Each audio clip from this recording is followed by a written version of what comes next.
warahmatullahi wabarakatuh. Pemirsa Gapai Kemuliaan yang dirahmati Allah, apa kabar Anda hari ini? Semoga Anda senantiasa sehat dan selalu berada dalam lindungan Allah Subhanahu wa Ta'ala. Amin ya Robbal Alamin. Alhamdulillah, senang sekali hari ini saya Eva Yunizar kembali hadir menjumpai Anda dalam program kesayangan kita, Gapai Kemuliaan. Selama 30 menit ke depan, insya Allah kita akan secara khusus membahas tema tentang tafsir surah Al-Falaq. Surah pendek yang sering kita bacakan dalam sholat ini memiliki beberapa hikmah. Nah, insya Allah kita akan kaji bersama pada pagi hari ini. Dan seperti biasa, saya tidak sendiri, hari ini sudah hadir bersama saya di studio. Ada gurunda kita semua, Kiai Haji Muhammad Faiz. Assalamualaikum, Kiai. Waalaikumsalam warahmatullahi wabarakatuh. Kiai, apa kabar, sehat, Kiai? Alhamdulillah, baik, sehat. Alhamdulillahirrahmanirrahim. Nah, pemirsa, bagi Anda yang memiliki pertanyaan, silakan Anda bisa kirimkan pertanyaan Anda baik berupa pesan teks maupun dalam bentuk video melalui nomor WhatsApp yang tertera di layar kaca. Anda juga berkesempatan untuk bertanya langsung kepada Kiai melalui sambungan Zoom yang nanti secara teknis akan ditentukan oleh tim Gapai Kemuliaan. Ya, langsung saja ya, Kiai. Nah, Kiai, kita akan bedah surah Al-Falaq. Apa maksud dari kata Al-Falaq ini sendiri dan apa sebetulnya sebab diturunkannya surah ini? Iya, Al-Falaq itu di dalam bahasa Arab artinya bisa mengandung makna sebagai subjek atau mengandung makna sebagai objek. Falaqo itu di dalam Al-Quran yang menggunakan bahasa Arab itu diartikan sebagai pembelah atau yang terbelah. Jadi kalau dia sebagai subjek, dia yang membelah, dia yang membuka. Kalau sebagai objek, maka dia yang terbelah dan dia yang dibuka.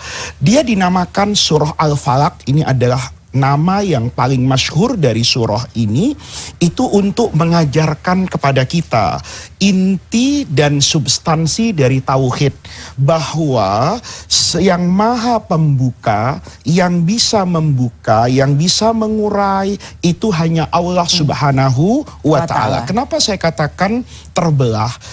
Mengapa dikatakan juga di dalam bahasa Arab itu mengandung kata pembuka? Karena ini kalau kita gunakan maknanya di dalam bahasa Arab yang ada di Al-Quran, Allah juga menamakan dirinya sebagai Faliqul Isbah. Allah lah yang memecah dan membelah kegelapan malam ketika datangnya waktu sobah di pagi hari. Allah juga di dalam Al-Quran menyatakan bahwa Allah lah yang Faliqul Habbi wan Nawa, yang membuka biji-bijian. Kita kalau mau menanam, itu kan bibitnya, itu lebih sering kayak biji.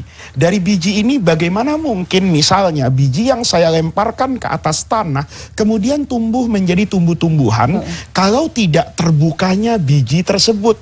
Maka di sini Al-Falaq diartikan sebagai pembuka. Jadi kalau kita punya permasalahan, kita punya problema, kita punya apapun, yang bisa membuka dan menyelesaikan itu adalah Allah Subhanahu wa Ta'ala. Nah, apa kemudian sebab diturunkannya dari surah Al-Falaq ini sebetulnya? Iya, surah Al-Falaq ini di dalam kajian tafsir itu memang berbeda pandangan banyak ulama. Mayoritas mengatakan bahwa ayat-ayat ini turun di Mekah. Artinya kalau secara tempat ya di kota Mekah, secara periode waktu sebelum Rasulullah hijrah ke Madinah itu sebagai obat, sebagai perisai, sebagai pelindung dari kepercayaan masyarakat jahiliyah akan adanya penyakit al-ain. Seingat saya juga di Gapai Kemuliaan ini pernah kita membahas tentang penyakit ain. Ain itu lahir dari kekuatan mata. Mata yang diliputi oleh perasaan hasud, dengki, kebencian, kemudian dibantu tentu oleh setan yang ingin mencelakakan manusia ini. Orang yang dilihat oleh al-ain tadi itu, maka dia biasanya sakit. Nah, itu terkenal sekali di kota Mekah. Kalau ada orang punya kekuatan mata, hati-hati loh, kamu nanti dibuat sakit oleh pandangan dia. Maka kemudian turunlah surah ini untuk menjadi perisai. Kalau kamu menghadapi ketakutan akan penyakit ain, ini kan lebih berbasis kepada sesuatu non fisik. Jadi kalau diperiksa ke dokter pada masa itu, cek lab sehat walafiat. Fisiknya sih sehat walafiat. Tapi kemana perasaannya tidak enak. Dia ada demam, tapi dia juga tidak tahu tahu, dia tidak kena penyakit apapun. Nah, itu kemudian surah ini diajarkan kepada Rasulullah sebagai perisai. Ada yang berpendapat, sebagian ulama, bahwa surah ini termasuk kelompok surah Madaniyah, diturunkan oleh Allah di kota Madinah atau setelah hijrahnya Nabi. Ketika Nabi di Madinah, dalam pemahaman dan pandangan ulama ini, berhadapan dengan tukang sihir yang terkenal di Madinah, namanya Labid. Labid ini diriwayatkan juga dari kelompok Yahudi Madinah yang tidak suka dengan Rasulullah, nanti mengirimkan sihir kepada Rasulullah, dan Rasulullah itu sehat walafiat kemudian karena membaca surah Al-Falaq ini. Tetapi mayoritas ulama mengatakan surah ini turun di kota Mekah menghadapi penyakit ain, sekalipun nanti di kemudian hari Nabi menghadapi sihir, itu sudah memiliki perisai yang terbukti kuat di kota Mekah. Jadi di sini ketika itu pun dilakukan oleh Rasulullah di Madinah, sejatinya itu sebenarnya sudah Allah turunkan di kota Mekah. Oh, jadi Al-Falaq ini merupakan surah perisai, perisai. Nah, sekarang kita bahas ayat demi ayat begitu ya, Kiai ya. Untuk ayat pertama disebutkan bahwa Qul a'udzu birabbil falaq. Nah, mengapa kemudian disebutkan Tuhannya Falak atau Robnya Falak ini, Kiai? Iya.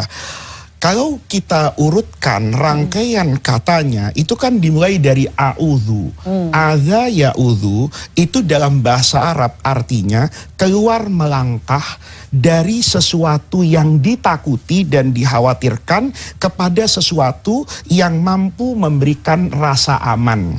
Jadi kalau misalnya saya berlindung dari curahan hujan, dulu masuk ke gua, sekarang cari kanopi misalnya, itu dikatakan saya juga ana a'udzu. Saya berlindung dari air hujan menggunakan payung. Itulah asal kata adza ya'udzu. Maka di sini kemudian saya ini berlindung. Berlindung saya ini kepada siapa? Nah, ini sebetulnya para pemirsa memberikan inspirasi kepada kita bahwa Allah menurunkan nama dan sifatnya yang banyak itu agar kita gunakan sesuai dengan kondisi yang kita hadapi, dan itu akan menenteramkan hati. Misalnya, saya menghadapi satu kesulitan. Orang yang saya hadapi ini misalnya nih ya, mau nagih hutang ya, atau ujian nih. Buat pemirsa, anaknya sedang ujian, nanti kan dikoreksi itu sama guru atau dosennya. Maka dia berdoa setiap malam, ya Rahman, mudah-mudahan sebagaimana Allah merahmati hambanya, maka mudah-mudahan dosen saya ini ketika mengoreksi, itu mengoreksi dengan pandangan yang dipenuhi oleh rahmat. Nah, ketika dalam konteks Al-Falaq ini, saya berlindung kepada Allah. Allah itu siapa? Allah itu adalah birabbil falak. Tuhan yang dalam kuasa dan genggamannya segala sesuatu itu akan terbuka. Kalau saya selama ini usaha misalnya selalu saja tidak sukses, seakan-akan tertutup, maka bukalah olehmu ya Allah. Kalau selama ini saya sudah berobat ke semua dokter dan ternyata itu tidak mendatangkan kesehatan dan kesembuhan, maka hari ini saya seharusnya dari awal itu berlindung kepada Allah, karena dalam kuasa dan genggamannya segala sesuatu itu akan terbuka, akan menemukan jalan di mana itulah yang ingin saya capai. Oke, baiklah. Nah, Kiai, di ayat kedua disebutkan berlindung dari min syarri ma khalaq, dari kejahatan makhluk yang dia ciptakan. Pertanyaannya, mengapa kemudian Allah menciptakan makhluk-makhluk yang bisa berbuat jahat sebetulnya, Kiai? Artinya begini para pemirsa, sejatinya Allah menciptakan dan mewujudkan segala sesuatu yang ada di alam semesta, itu menjadi manifestasi dari nama-nama Allah. Jangan dibayangkan misalnya kenapa orang itu dibiarkan oleh Allah berzina dan mengapa Allah menciptakan kekuatan orang untuk mencuri misalnya. Nah, ini adalah pemahaman yang salah. Tetapi Allah menciptakan segala sesuatu itu di dalam Al-Quran dikatakan Allah itu ahsana kulla syai'in khalqahu. Allah itu menciptakan segala sesuatu, Mbak Eva. Sebetulnya itu nggak ada baik dan nggak ada buruk. Tapi Allah ciptakan itu segala sesuatu itu pada kesempurnaannya. Sempurnanya ustadz ya begitu, ya kan? Sempurnanya penjahat ya seperti itu. Sempurnanya kucing, saya punya kucing itu jenisnya Scottish, itu bagus banget dipegang bulunya misalnya. Tapi ketika saya berjalan di lingkungan saya, mungkin ada tempat sampah, saya melihat tikus dan melihat kecoa, saya boleh jadi merasa jijik. Tetapi disitulah kesempurnaan kecoa pada bentuknya, kesempurnaan tikus pada bentuknya. Kita tidak bisa membayangkan bagaimana kalau tikus memiliki keindahan dan kegagahan seperti harimau. Nah, oleh karena itu segala sesuatu Allah ciptakan pada kesempurnaannya. Ketika misalnya ada makhluk yang berbuat jahat, itu kan manifestasi dari nama Allah apa? Tadi misalnya kita kaitkan dengan surah yang pertama. Allah itu adalah Rabbil Falak, yang akan membuka tabir kejahatan. Kalau kejahatannya tidak ada, lalu ayat apa tadi kan tidak berfungsi.